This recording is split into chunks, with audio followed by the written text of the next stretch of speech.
అగో ఓటర్లకు 100 కోట్లు రెడీ చేసుకున్నాయట పార్టీలు. 100 కోట్ల రూపాయలు రెడీ చేసుకున్నట్టు ఏడా జూబ్లీహిల్స్ ఉప ఎన్నికలలో ఇవ్వడానికి.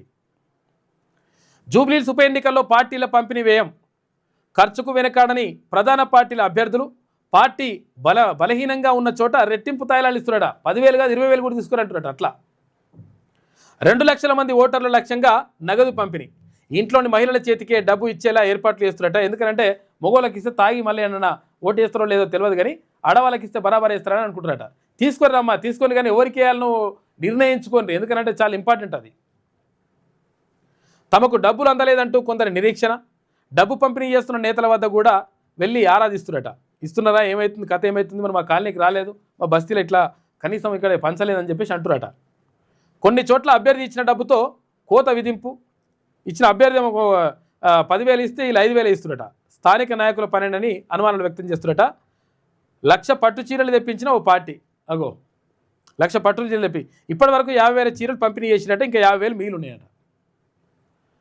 అటు అధికార కాంగ్రెస్, ఇటు విపక్ష బీఆర్ఎస్ రెండు ప్రతిష్టాత్మకంగా తీసుకున్న జూబ్లీహిల్స్ ఉప ఎన్నిక నువ్వా నేనా అన్నట్టుగా హోరాహోరీగా సాగుతోంది. దీంతో ఖర్చు పరంగాను ఇటు ఉప ఎన్నిక సరికొత్త రికార్డు సృష్టిస్తోంది. గతంలో ఎన్నడూ లేని విధంగా హైదరాబాద్ మహానగరంలో ఒక ఉప ఎన్నికకు ప్రధాన రాజకీయ పార్టీలు కేవలం ఓటర్లకు పంపిణీ చేసేందుకే 100 కోట్ల రూపాయలు ఖర్చు చేస్తున్నాయి. 1-2 సందర్భాల్లో మినహాయిస్తే హైదరాబాద్ మహానగర శివార్లో ఎన్నికల కోసం ఒక్క నియోజకవర్గంలోనే 100 కోట్ల రూపాయలు ఖర్చు చేసిన పరిస్థితి గతంలో ఎప్పుడూ లేదు. కోర్ ఏరియాలోని 15 నియోజకవర్గాల్లో ఎన్నికల వ్యయం మరింత తక్కువగా ఉంటుంది.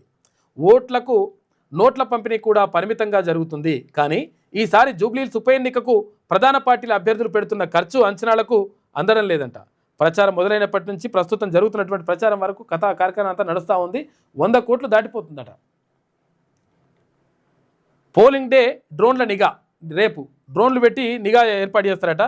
రాష్ట్రంలో తొలిసారిగా వాడకం. కాంగ్రెస్ పోలింగ్ కేంద్రాల్లో వెబ్కాస్టింగ్ అంట. జిహెచ్ఎంసీ చెప్తా ఉంది. ఆఫీసు నుంచి పరిశీలన. ఎన్నికల అధికారి కర్ణన్ చెప్తా ఉన్నాడు. ఓటర్లకు నగదు పంపిణీ నేపథ్యంలో జూబ్లీహిల్స్లోని ఓ ప్రాంతంలో నెలకొన్న హడావిడి.